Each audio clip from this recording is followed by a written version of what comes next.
cet atelier a été organisé pour capaciter nos psychologues sur la manière de prise en charge psychologique des malades avec Covid-19, des survivants de la maladie à Covid-19 et des personnes contacts de ceux-là qui ont déjà manifesté cette maladie à Covid-19. Mais aussi, c'est pour leur capacité et dans la prise en charge des pathologies quotidiennes qui sont habitués à prendre en charge. L'objectif était d'améliorer la qualité des prises en charge. Vous savez très bien que la maladie à coronavirus, c'est une nouvelle maladie dans notre milieu et c'est une maladie qui a une psychopathologie tout à fait particulière qu'il fallait adapter la prise en charge psychologique. Et le fait de former, de recycler, de capaciter nos psychologues, c'est pour apporter une meilleure prise en charge de ceux-là qui présentent déjà des manifestations psychologiques relatives à cette maladie. C'est ce que nous attendons.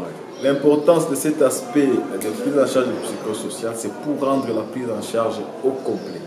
Vous savez que la prise en charge médicale, jusque-là, les choses marchent très bien parce qu'avec les protocoles appliqués, nous avons déjà les cas de guérison. La guérison, c'est une guérison physique, mais il y a toujours des problèmes psychologiques qui persistent. Parce que le coronavirus n'attaque pas seulement les somas, ça attaque aussi le psychisme de l'individu et il faut aussi adapter la prise en charge pour sauver ce psychisme. Hier, nous nous sommes focalisés sur les généralités, sur la prise en charge psychosociale. Et le matin, aujourd'hui, nous avons parlé sur les principes de base de prise en charge psychologique en situation d'urgence. Et cet après-midi, c'est la prise en charge psychosociale des manifestations psychologiques liées à Covid-19 et aussi la manière d'annoncer les diagnostics aux malades. Parce que nous avons trouvé que si le diagnostic n'est pas annoncé, tout en respectant les processus d'annonce d'un diagnostic difficile, cela a aussi été une des causes d'aggravation des problèmes chez les malades. Donc là, je voulais dire que nous avons appris que les psychologues doivent éviter de faire des annonces d'une manière brutale. L'annonce doit être préparée afin de permettre aux malades de bien gérer la situation. Les psychologues doivent intervenir à tous les niveaux de la chaîne de prise en charge. Les psychologues doivent participer à l'accueil du malade. Les psychologues doivent participer à la conviction du malade à faire des examens.